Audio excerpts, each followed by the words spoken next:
If you're looking at selling on Amazon in Australia here in 2023, the cost of starting up the business is something that you should consider. Now, I've taken it upon myself to create a complete list of all the costs that you should consider when starting in the business, and I'm going to show you a list of the complete costs that you should expect when starting Amazon right here in Australia in 2023. Now, the majority of these that I'm going to list here are necessities when starting an Amazon business. Some of them are not, but these are just the ones to consider and the ones I would highly recommend for you to get started with. Now, the first one we have here is product research software. And before you get anything started, before you order your first product in, before you start your Amazon seller account, before you make any logins or anything like that, the main thing you're going to want to do is find a product to sell. Now, there are free ways to do this. You can use Amazon's platform themselves. You can maybe potentially use TikTok. You can use Google. Okay, there are free ways that you can find products to sell on the Amazon platform.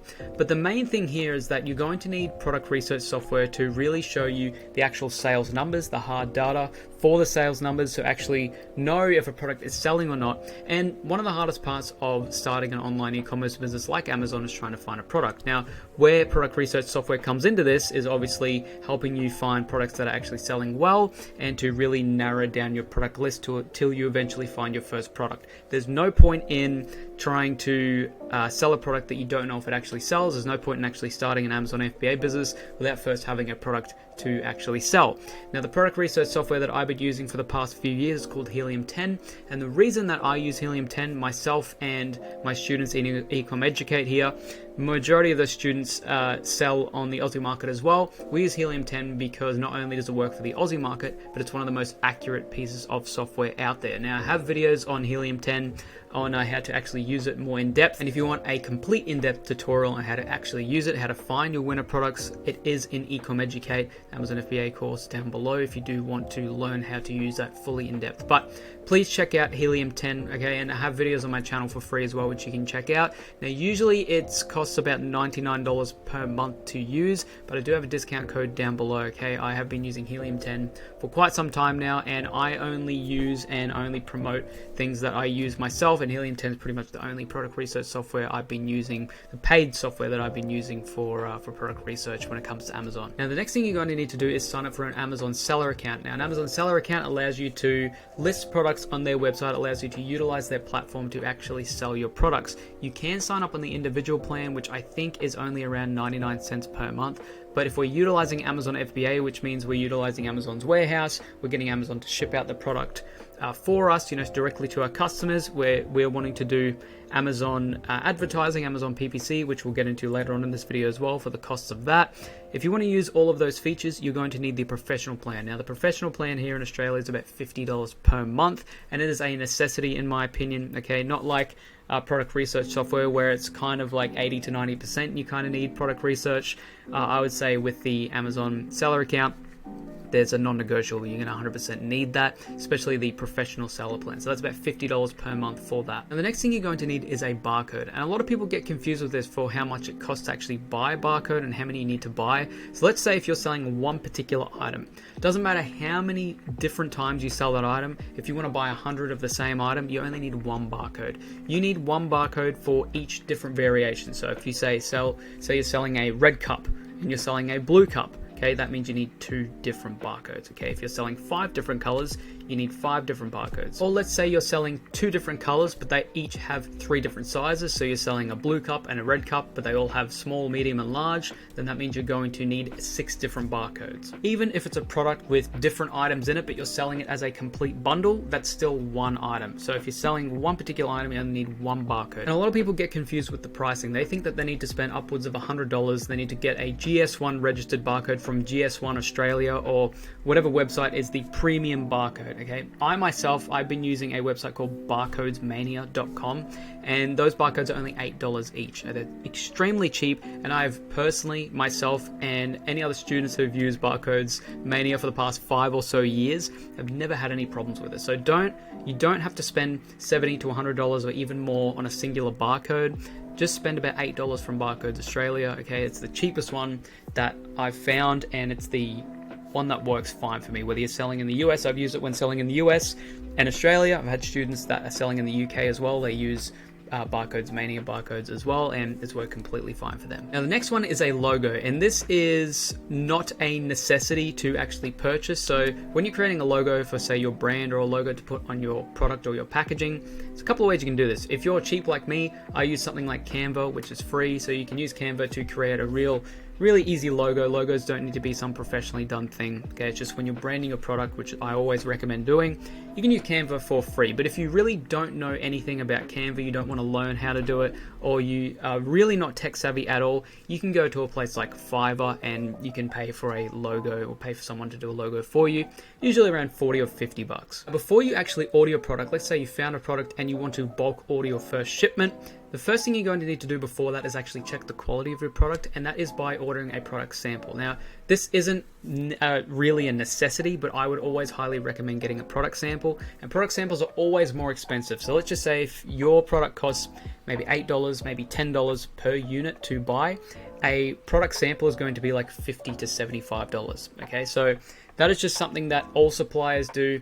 They always do it to protect themselves. They always do it to make sure that the person ordering a sample is legitimate, if it's someone that really wants to do business with them. If they gave people product samples to test quality out at the same price as a unit cost, then it costs them way too much to ship. They'd be losing money on it, and someone could just go ahead and just resell that product for the same amount that they were going to if they were to buy it in bulk, right? I hope that makes sense. But product samples are going to be, say, anywhere from around $50 to $75, depending on what the product is. That's usually a standard product. Could be higher, it could be lower, depending on what you're selling. But a product sample is something I would recommend, because it's always good to feel the product, test the product out yourself before you actually go ahead and bulk order, especially if it's your first order, especially if it's your first time dealing with this supplier. You want to make sure that the quality that they're giving you for this product, because you're going to be buying a lot more from them, is of substantial quality and something that you're wanting to go for. The next cost, and this is your main cost, is going to be your initial bulk order. So this is really, it's going to have a wide range of costs, okay? So it's not going to be a set cost for everyone. This is going to depend on your own budget. It's going to depend on how many units you want to get in. So let's just say if you want to start with a really small order, you're not competing with, in a super competitive space, a super competitive product or niche, maybe you could start off with 50 units. Maybe that could be somewhere, say, around about $1,000, or if you're doing 100 units, could be somewhere around $1,000. It really depends on your product cost, okay? But a usual product cost, I would say, is anywhere on the very low side, around about $1,000, all the way up to, say, around about $3,000, okay? You could say $2,500 to be safe, but the general range I usually see from beginner sellers, for people who don't want to spend too much initially, around about $1,000 to $2,000, but I'm going to put $1,000 to $3,000 just to be safe, and that is usually around about what you'd first expect to spend on your first initial bulk order. And again, it really depends on how many units you're looking to sell each month. So if the sellers that you're competing with selling 100 units per month, then obviously you're going to be needing to order a minimum of 100 units to keep up with, competing with those sellers. If they sell less, then you don't have to worry about, buying less. So it's really a personal sort of cost when it comes to what kind of product you're selling, but that's around about the medium range that you're looking at. I've had students that have started with around about $1,000 or so. I've had students that have started with like $6K. So obviously, majority of the time, really how it goes is if you have more to invest initially, then you do have a better chance. But at the end of the day, everyone's a beginner, and I don't always recommend going for a higher amount. Just because you put in 6K doesn't mean that someone that puts in 2K, you're going to be successful a lot quicker than them. Okay, you've got more cash flow to start with. Obviously, that's better if you've got a bigger initial investment, but that's not always the case. I always recommend that $1,000 to $3,000 range. Here's some extra costs to consider. I've only got 2 other extra costs to consider. One of them I would say is a necessity when you're growing, and that is Amazon PPC. Amazon PPC is called Amazon Pay-Per-Click, and it is a advertising platform on Amazon's own platform. So basically what that means is you can advertise your product on Amazon's platform. You can set the budget that you want each day, and basically it's an advertisement for your product just to get it in front of as many customers as possible. Each time someone clicks on your ad for your product, you get charged a click. Okay, so you can start with something as small as like $10 per day with that, and it's a really good thing to kickstart your product, especially when you first launch, because you want to get as many people to click on and buy your product, so you can start getting more reviews, and you can start basically really honing in on building the momentum of your listing. Yes, there are other ways to actually grow your listing without Amazon PPC, but I think advertising on Amazon's platform, you're already utilizing Amazon's organic traffic, all the people that come to their website each day, each week, and each month, but utilizing their paid traffic is also a really, really good idea. Paid traffic's not something you have to do forever, especially with once you grow your listing and get it to a point where it shows up on the first page of whatever you're searching for around your product. If you can get it to that point, then you obviously have to spend minimal on ads. Before that, I would say maybe start with like a $10 a day budget, and then you can grow from there. Last thing to consider as well, I wouldn't consider this a necessity, but it's something that I would definitely just take into consideration here, is learning material. And that could be things like learning from someone else through a paid course, that could be one-on-one mentorship, that could just be buying ebooks, buying books on the subject as well. But starting learning from people who have done it before is something that I did myself when I first started Amazon FBA, and it's paid huge dividends for me, and it just basically cuts your learning curve in half. The cost of an ebook could be anywhere from like $5, then you could go up to courses that could be $550, $1,000, $5,000, $10,000.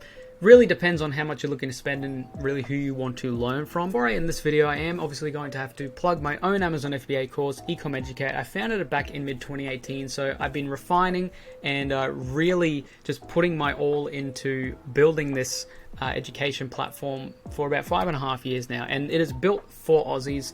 So like I said, it really depends on who you want to learn from. I don't expect anyone to enroll in my course, but I would just suggest, if you're a complete beginner, to get started in learning about Amazon FBA from someone who's already done it, and especially someone who is really well versed in teaching others, because it's a skill in itself. So Ecom Educate is a complete Amazon FBA course which teaches you, basically the aim is to teach you from complete beginner all the way to launching your first product and starting to sell on Amazon platform here in Australia, and it also does gear towards people who want to sell in the US market as well. But that is just something that I wanted to note. Okay, Ecom Educate has served well over 1,500 to 2,000 students in its time, and a majority of those being in the Aussie market as well. So if you want something that's geared towards that, please click the link down below. I really think it's going to help you out if you are a complete beginner and if you're looking for proper guidance, okay? And especially alongside with that, you get a lot of support along the way during and after the course completion as well. So support's the most important thing in my opinion, and I think that it is the right way to go. It's just to learn from others who have done it before, so you can cut those corners and you don't have to go through a lot of the headaches and road bumps that complete beginners do without the help of others. Like I said, doesn't have to be my course. You don't have to get into anyone's course or one-on-one mentorship, one-on-one calls or anything like that. Okay, it's just something that I would highly recommend if you are a complete beginner. So your initial investment is usually looking anywhere from around $1,200 to $3,000 just for the median kind of investment.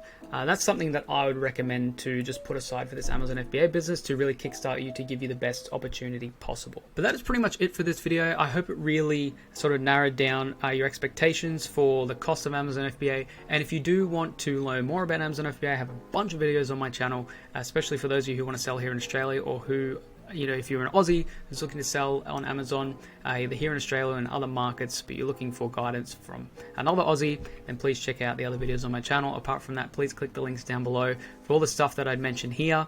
But I hope you guys are having a wonderful day or night wherever you're watching. Stay safe. I'll see you guys in the next one.